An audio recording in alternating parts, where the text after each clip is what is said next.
Hello, my friends. Thanks for joining us once again for our program Spiritism, a closer look right here on Kardec Radio. And once again, I always say this we do this every Wednesday at 7 p.m. Eastern Time. So thanks for being with us on this program. And on this program, we're going to take a closer look at death and discarnation. They're not the same thing. For some people, it might be the same thing. For other people, it might be similar, but not exactly the same. And for other people, are two completely different concepts. So I'm going to start by, we're going to analyze this in details. So I'm going to start saying that the word, let's consider the words first. The word death is a word that comes from science in principle and common language. So if we go out there, we're talking to somebody, we hardly ever would say that somebody discarnate, unless you are part of a spirituality or spiritualism group or spiritism group in which we use the word. But common language is, we use the word death. And like I said, it's something supported. It's a word that is supported by science. Discarnation is a little bit different. Discarnation is the separation of the spirit from the physical body. And it does not, this separation of the spirit from the physical body does not fit the materialistic paradigm. So the word discarnation does not exist in such a context. That's why we use two different words for two different, similar but different things. So we're going to get to the bottom of this and see exactly where the difference is, the criteria used by each one to define the words. So I'm going to start with the word death. If you go to, for example, the Medline Plus, which is part of the Merriam-Webster dictionary online, it is the most widely used dictionary, online dictionary for definition of terms. So if you go there and you type the word death, meaning we're looking for the definition of death from the dictionary, Medline Plus, we will get something very similar to this. It's the irreversible, important, irreversible cessation, irreversible cessation of all vital functions, especially as indicated by permanent stoppage of the heart, respiration, and brain activity. And then the definition continues, it says, it is the end of life. Well, when you define death, as I just read to you, and at the end you say, the end of life, now I want the definition of life. Right? So on the same dictionary, on the same platform, if we type the word life to get its definition, the definition that shows up is the quality that distinguishes a vital and functional part. I'm sorry. I'm going to say that again. The quality that distinguishes a vital and functional plant or animal from a dead body. Oh, that's kind of very vague. It's like in the air. It didn't really define anything else, and it still used the word death to define. So science has a tremendous, I'm going to use this expression, hard time to define life. And why is that? The reason is because life and death are parts of the same sequence of events.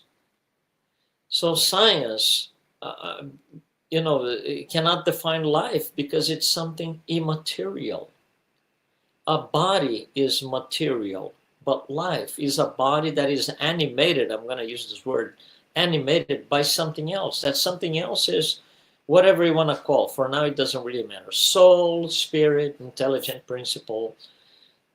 That is life. So the impossibility to define life properly from the materialistic paradigm comes from the impossibility to define death.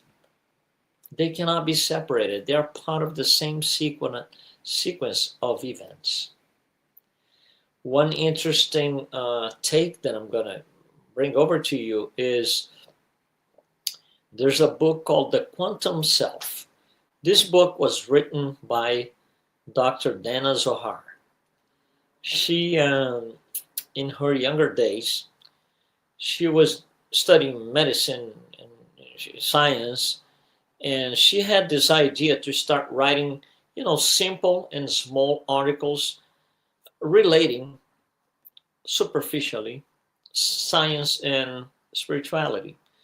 So this thing, started to take form, a more serious approach as she was going along in her career, and she became this bold voice on science and spirituality. And she wrote a book called, the book that I told you the name now, The Quantum Self. In this book, there's one phrase that is very interesting, and it fits perfectly in our subject here. The phrase is, at the subatomical level of elementary particles, there is no death in the sense of a permanent loss. Well, let's think about this a little bit. Death, from the concept of a scientific concept or the common language approach, is a permanent loss. We lost a loved one. We lost something. So it brings this general idea of a permanent loss. What she's saying, and from the same scientific point of view, is if you look at the subatomic levels of all the elementary particles that were part of that body that just died, there is no death. There is only transformation. So the atoms and the molecules that were part of that body that died did not die. They just recombined. The atoms just recombined with other atoms to form other things. So there is no death in the sense of a permanent loss. This is very interesting because it's coming from the scientific side of studies about life and death. So if we go back in time, trying to understand the evolution of the concept of death, still within the materialistic paradigm, we haven't got to Spiritism yet. If we go back to, let's say, the caveman time, thousands of years ago, well, when would we consider that somebody died? Well, perhaps, somebody fell on the floor. Now the body doesn't move for an hour, 2 hours, the body doesn't move for 3 days. Then, oh yeah, this person is died. There is no coming back. That person is done. So the inability to show mobility in the body defines death thousands of years ago. When you start, coming closer to our times in history, we understand that there's something called heart, the physical heart inside the chest. And there's a good way to check if a person is dead or not. So let's say the person is laying on the floor, apparently not moving. So if we put our ear right on the chest of that person, we could hear, for example, a heartbeat. So the person is still alive for all purposes, although the body is not moving. For example, a person who is sleeping, the body is not moving, but there's a clear heartbeat. So if you put your ear, again, just thousands of years ago, if you put your ear on somebody's chest and you don't hear anything and the body doesn't move, that is a good moment to declare death.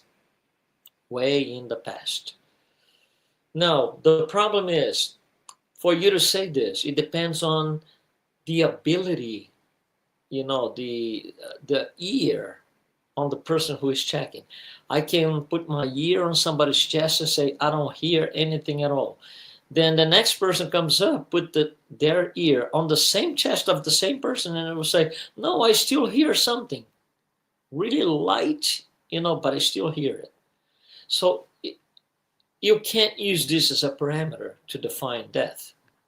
And then we go, further down in time, we create something called the stethoscope, which now still the same process. It's about hearing the heartbeat, but it's much more precise, because now I'm not using my ear on somebody's chest with a bunch of loud noises around. No, it's very specific.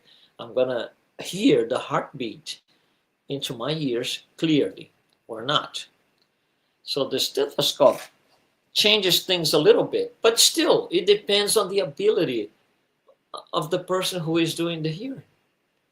I can put a stethoscope and say, yeah, I hear something very, very, very, almost nothing. Somebody else comes in and say, I don't hear anything. Still, it's a difficult criteria to establish death. And then we go into the electrocardiogram, in which now it's no longer the ears, but it's drawings on a bit, or a line variations on a piece of paper. That's more precise. And then we go in and finds that the heart could have stopped, but the person is still not dead because the brain is still working. So we go to the next level. We invented the electroencephalogram, EEG, in which we're going to measure the waves there are or not in the brain. So the brain generates waves that can be detected. And finally, we get to, which is the current criteria for death, encephalic death, or some people call brain death. So encephalic death, when that doesn't show any signs of activity, done. That's it. That is the criteria that we use to produce death certificates, for example. Now, there's a tremendous challenge here and a problem.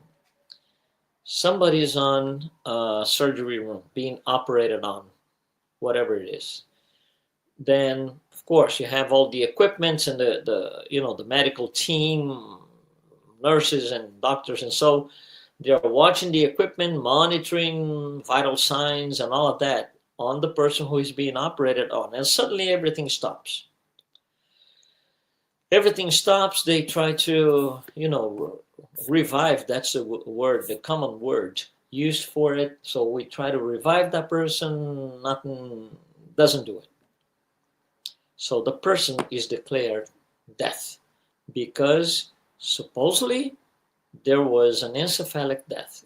So that's it. End of the story. Everything flatlines. The problem is, a lot of people, a few minutes later, maybe an hour later, they will come back to life. Not only that, it becomes more challenging. They will come back. They will, recover fully, and they will tell the doctors and nurses, I saw this and this and this happening in the operating room. The doctor said this, the nurse responded like that. You walk to the left, you walk to the right. And the the medical team, they look at each other and they say, wow, that was really what happened. This is called near-death experience. So near-death experience opens this hole to define death from the materialistic point of view. It really complicates things for those studying the subject under that paradigm. That's death.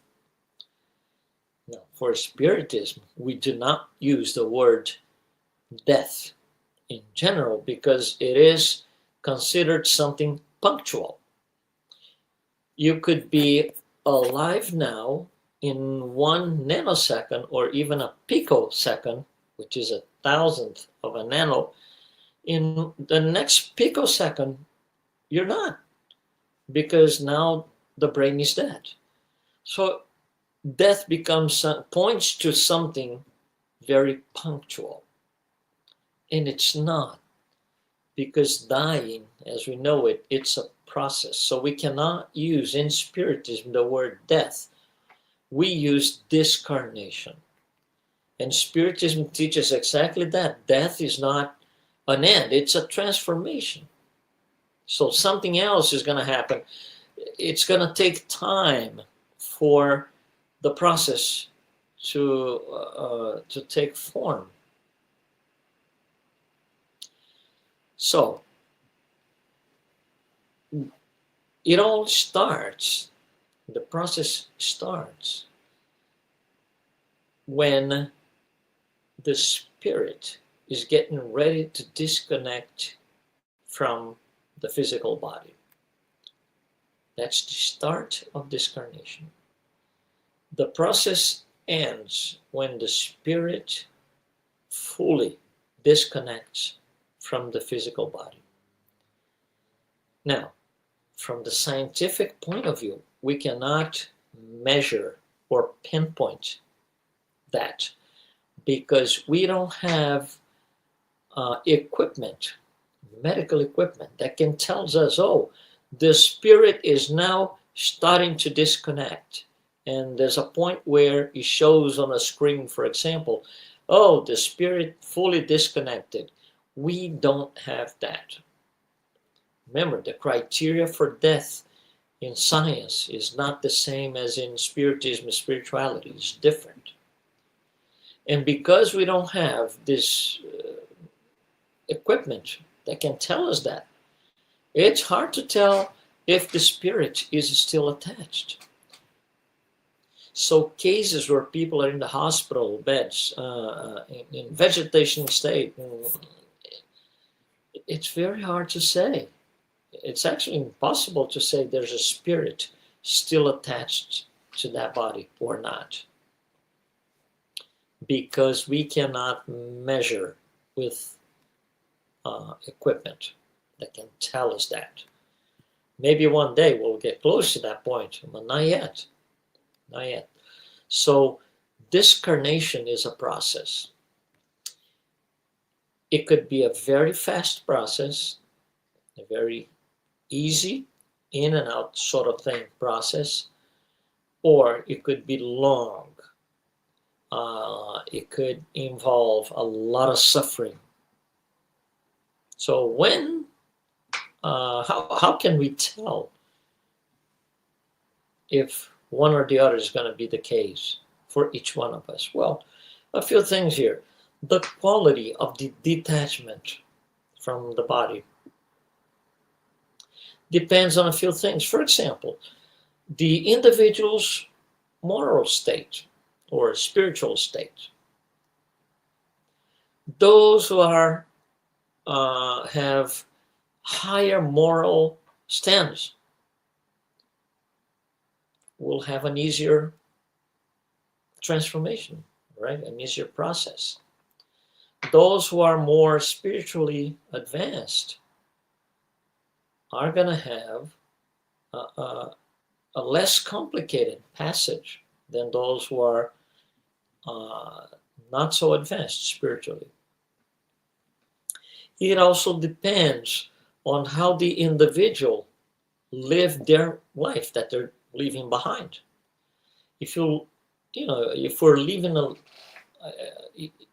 if we live this life full of glorious, beautiful, virtuous things, we do a lot of fraternity, charity, we do, good things, good deeds all across, that's a good chance that the process is going to be not so bad.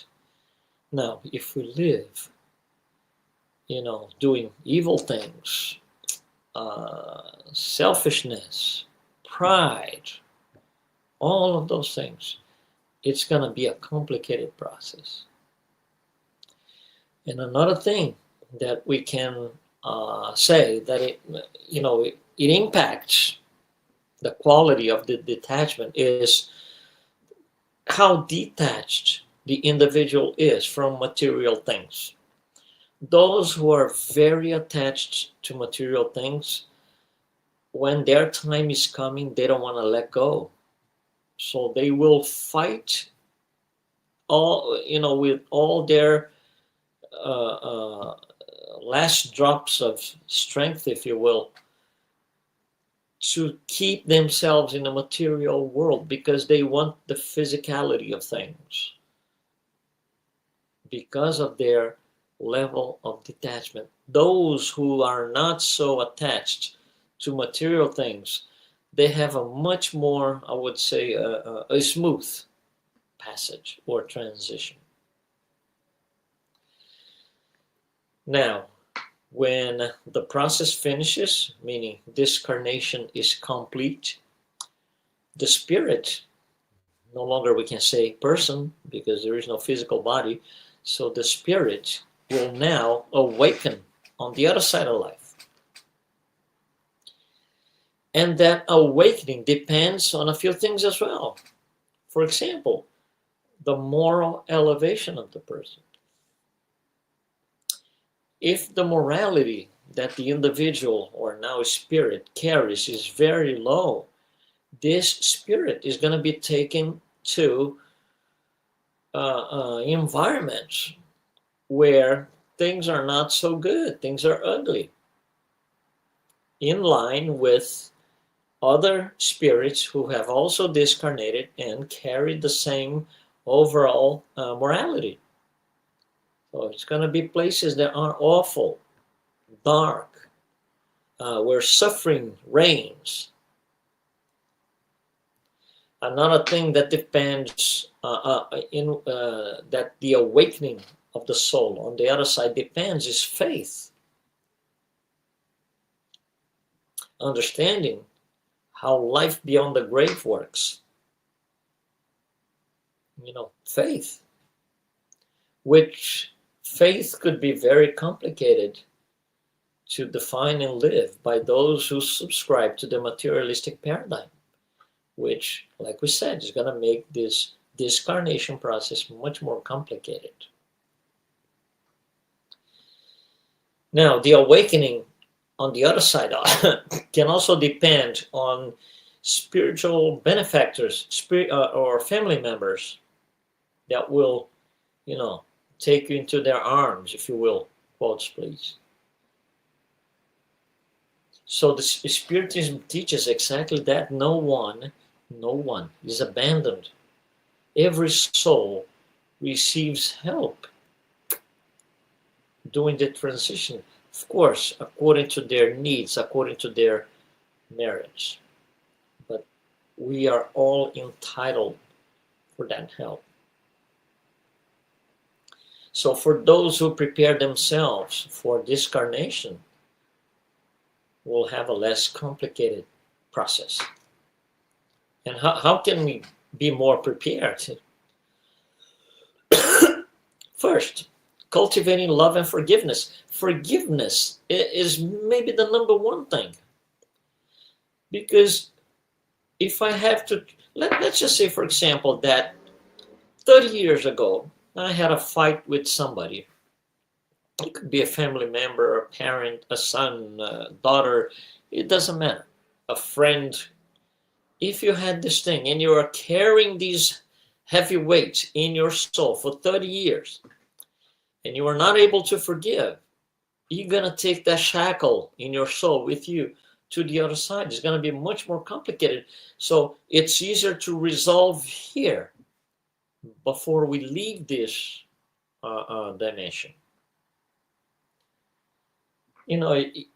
As we forgive people that we had problems with or circumstances with, it's only beneficial for us. If it's not beneficial for them, they have to work on that. They don't have nobody to have to respond to any of us about their morality. They respond to God. I cannot expect that anybody is going to report their moral standards to me. No, it's absurd. So cultivating forgiveness is the key. So we cross over without carrying shackles, without going to, places where environments where the body is heavy and we're going to be suffering all the time. Another thing that helps us prepare for discarnation is to detach from materialism, excessive materialism. Of course, we need material things because we're living a material life, but excessive materialism, it's something that we should not enforce at all.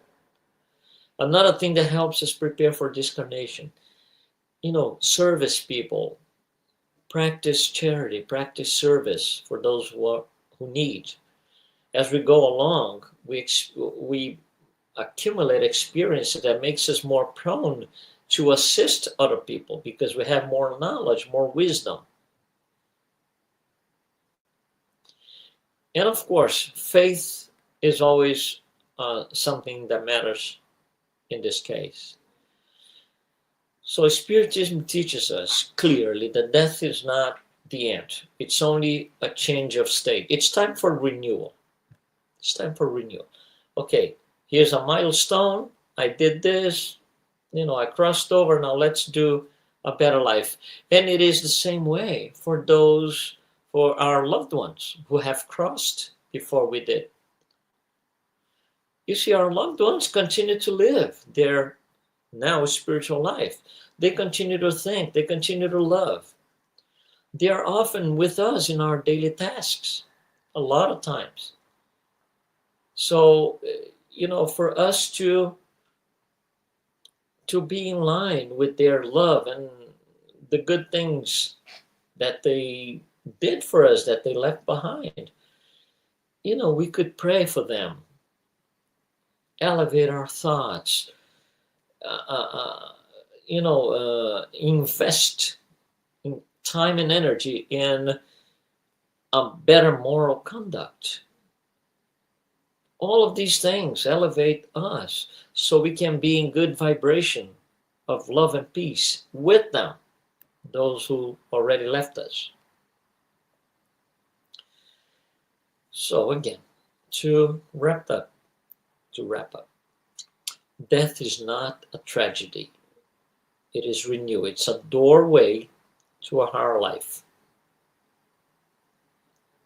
Discarnation is not death. It's not the same. We spoke about this in the beginning.